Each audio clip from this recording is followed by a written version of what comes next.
In this video, I'm going to share 5 math giants who've been very inspirational to me over the past 20 years in math education. They've inspired how I teach, curriculum design, how I interact with students, and I'm so thrilled to share these 5 giants with you because they've been inspirational to me. Now, I want to share that this list could have been longer than 5, and I thought of it as the starting 5 for a basketball team if I had to assemble a basketball team. But there's many people that have inspired the work that I've done over the past 20 years in math education. But I figured I'd start here and point out a few things from each of these 5 people that I hope you also will explore and learn more about them because they have great things to offer, and I hope that they inspire you just as well.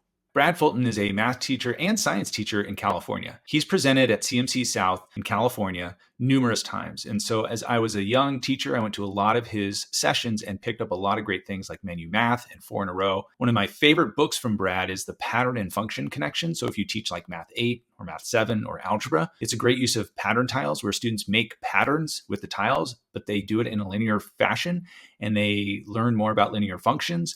And it's just a great book. So I highly recommend you check it out. Thank you, Brad Fulton, for all the work that you've done and continue to do to inspire us math teachers and give us practical classroom strategies and tools and fun games like 4 in a row that we can use with our students. My second giant is Marcy Cook. My wife introduced me to Marcy Cook, and she's a legend in the elementary realm, for sure. She created these Marcy Cook tiles. Literally, they're tiles with single digits on them, 0 through 9, so 10 tiles. And she's created these activities for students to participate in where they manipulate those tiles and put them in true math statements. And they're using a lot of critical thinking and problem solving to figure out these fun activities. Check out what she says about math and learning math. It's not making math fun, it's making math a thinking sport. That's how I really used to think of it, that it is fun, but you're not doing math for fun's sake. You're doing math for the problem solving, the involvement, the getting kids excited about things and having to say, wait a minute, but if that's true, oh no, then that has to be. And I developed a whole lot of materials that are still being marketed all over. So I highly recommend you head to marcycookmath.com. She's got a range of activities that span from kindergarten all the way through 8th grade. I've even used some of them with my high school math students. They're brilliant. You're going to love them.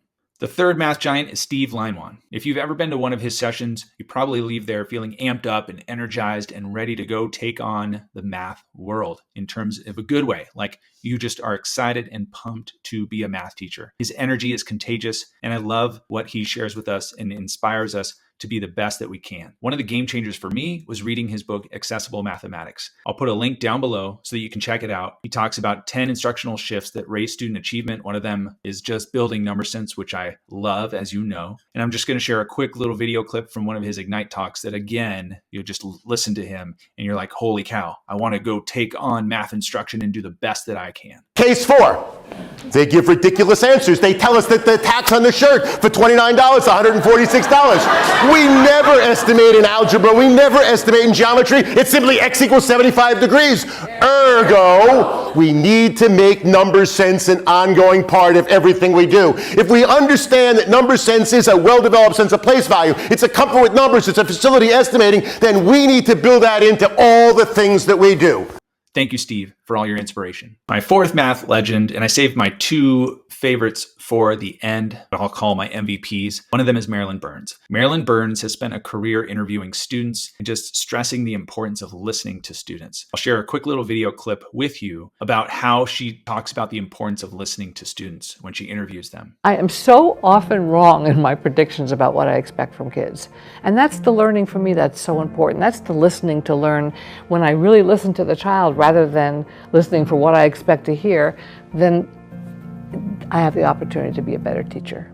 I also love Marilyn's work around number sense. As you know, I'm a huge fan of number sense and helping students develop their number sense. And she's done a lot of strong work around number sense and number sense activities. I think you're going to love it. So check out her book. It's about teaching mathematics. And the last thing I'm going to share with you is my favorite card trick from Marilyn Burns. I'll share a quick little video clip with you of just the importance of giving students a task that's solvable and allowing them to figure it out. And then I'm going to rearrange these cards in a special order that I'm not going to tell you about what it is right now. It'll be in order that actually will be for you to figure out. Thank you, Marilyn Burns. And my fifth math giant and MVP is Dan Meyer. He essentially is responsible for blowing up my math brain as a math educator and thinking differently about instruction. I'm going to share the link to his TED Talk, which I highly recommend you check out. He's well known for his idea around 3-act math tasks, which have been inspirational to a lot of the work that I've done. I'm very grateful for Dan in that sense. I'm going to share a quick little video clip from his TED Talk with you right now. We're no longer intimidated by math because we're slowly redefining what math is. This has been a lot of fun. I encourage math teachers I talk to use multimedia because it brings the real world into your classroom in high resolution and full color. To encourage student intuition for that level playing field, to ask the shortest question you possibly can and let those more specific questions come out in conversation. To let students build the problem, because Einstein said so. And to finally, in total, just be less helpful. Because the textbook is helping you in all the wrong ways. It's helping you, it's buying you out of your obligation for patient problem solving and math reasoning.